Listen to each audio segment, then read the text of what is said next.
In this video, I'm introducing you to the consonant sounds of the English speech sounds.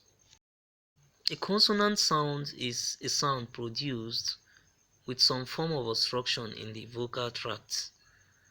Example, po, t, g. There are actually 24 consonant sounds in English, and these sounds are classified into 5 groups. The basis for their classification is actually the place of articulation, manner of articulation, and voicing. Please pay attention to this instructor as she takes you through this lesson. Hi See you. everybody! In this video we are going to have a look at all of the consonant sounds in English. So not the consonant letters but the consonant sounds. And there are 24 consonant sounds in total in English. Let's have a look at them. Here they are all in the consonant chart. This is half of the phonemic chart. And we want to have a quick look at the organization of the chart because this is not just a random collection of sounds. There is some logic behind the chart.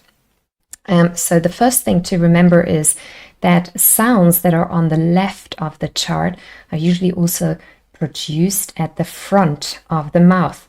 For example, p or all three sounds are produced at the front of the mouth. And then if we have a look at the sounds on the very right-hand side, like g or j or y, they are produced more towards the back of the mouth. Now let's have a look at all of the sounds in their specific groups. The first group are the plosive sounds, and we have 6 in total, and all of them are in the first row, -2 sounds, and you can see them highlighted here. We have p, b, t, d, k, and g. And remember, plosives are formed because there is a closure somewhere in your vocal tract, formed by your articulators. That could be your lips or your tongue. There's complete closure, and that closure is suddenly released and the air comes out, and we can hear that mini explosion of air, and that is what forms the sound, plus the articulator's position, of course. And so all 6 of those are plosives.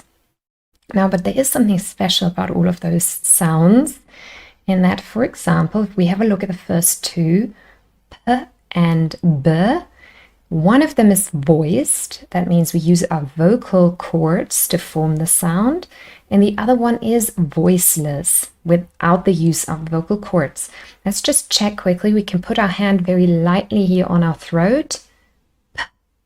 There's no vibration here. The vocal cords are not vibrating. This is a voiceless sound. And b, very clear vibration here from the vocal cords. This is a voiced sound. So in total, you can see that they actually go in pairs. We have 3 pairs of plosive sounds, and for each one is voiced and the other one is voiceless. But the way the articulators move and the closure, the point of closure in your mouth is actually the same with p and b. The only difference is the use of your voice or your vocal cords.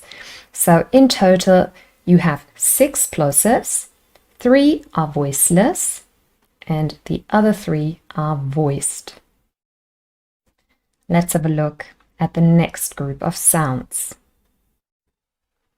Next up, we have a very big group of sounds. You can see they fill up the entire second row, plus another sound in the third row, and these are our fricatives. And in total, we have 9 fricative sounds in English.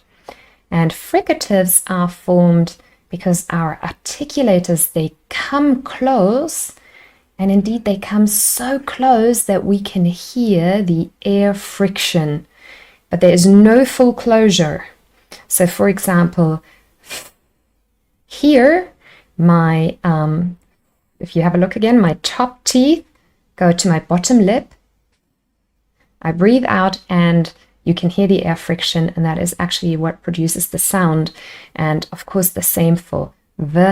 And then we have The two funny symbols, those are the TH sounds that we have in English. One is, again, voiced, the other one is unvoiced, th and the. Then we have s, z, sh, zh. And the very last one doesn't really have a partner. It's in the last final row, in the third row in the middle. That is h.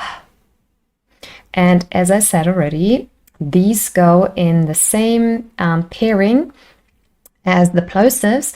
We have pairs of fricatives in the entire second row.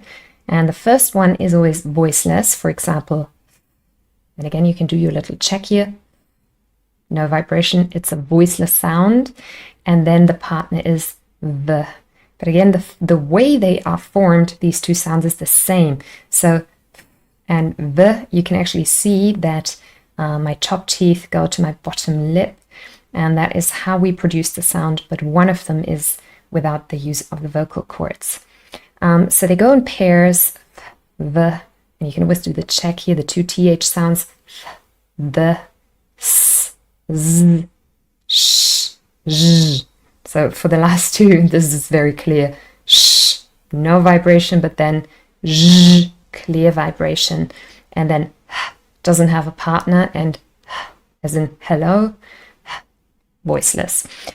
So we have 5 voiceless sounds and 4 voiced sounds in the group of 9 fricatives. So we had a look at the plosives and at the fricatives, and there are some sounds that are actually a combination of the two, and they form their own group. And we skipped over them in the first row. And those two sounds are affricates. Affricates are sounds, they're extra sounds on their own, but they're really a combination of plosives and fricatives together. So we have, for example, the plosive t and the fricative sh, and together they form ch, ch. So we really move from one sound directly to the next. And in the second one, it's d and j, and together they form the sound j, j. That can be quite a difficult sound to pronounce for some speakers, especially if you don't have the sound in your own language. You need a little bit more effort here because your vocal cords are again vibrating in the second one. So just as before, this is a pair, ch, ch. Unvoiced, it's voiceless, no vocal cords vibrate, but d and j together forming j, j, clear vibration from the vocal cords. This is a voiced sound. So those are our only 2 affricate sounds in English. Good, so we've covered already 3 groups. Let's have a look at the next group.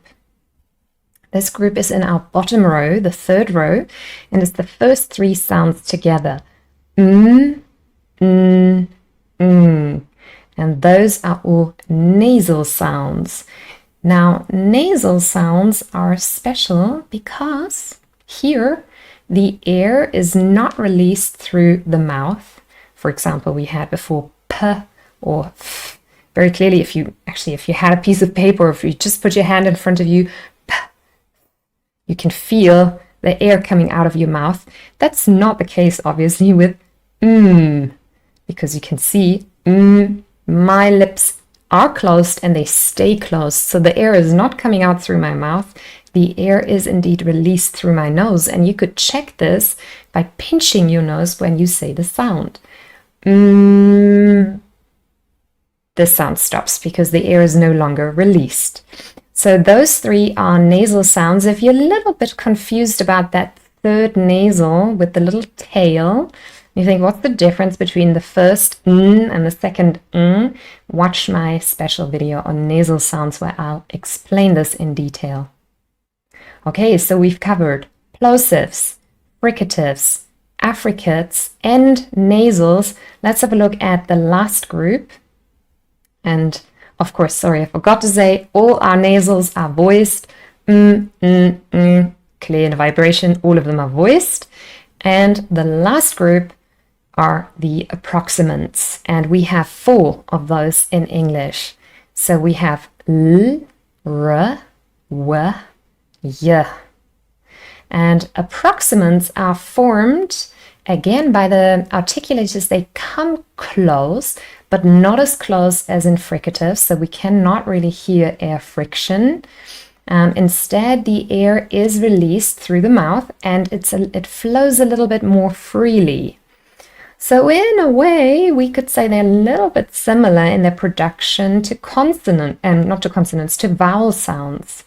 And in fact, sometimes people think, well, why are they not vowel sounds then? And indeed, sometimes people call v and y semivowels, but they're not full vowel sounds, and that is because they cannot be the core of a syllable. And again, I have a special video on approximants where I explain that in detail because we call these non-syllabic sounds. It's very technical. Have a look at that video if you want to find out more. So we've got l, r, w, y, and all of them, l, r, w, y, vibration, all of them are voiced sounds. And like I said, w and y are also called semivowels or glides because they do sound and behave a little bit like vowel sounds. Okay, so let's do a very quick summary just so that you remember all of the groups within these 24 consonant sounds. Remember, first we had 6 plosive sounds, all of the top row minus the 2 in the middle. We had 9 fricatives, the entire second row plus in the third row. Then we had 2 affricates, ch and j. The fourth group was our nasals. We had 3 nasal sounds. And the last group are the 4 approximants in the final row, the 4 last sounds. In total, there are 24 consonants. 9 consonants are voiceless or unvoiced, and the other 15 are voiced.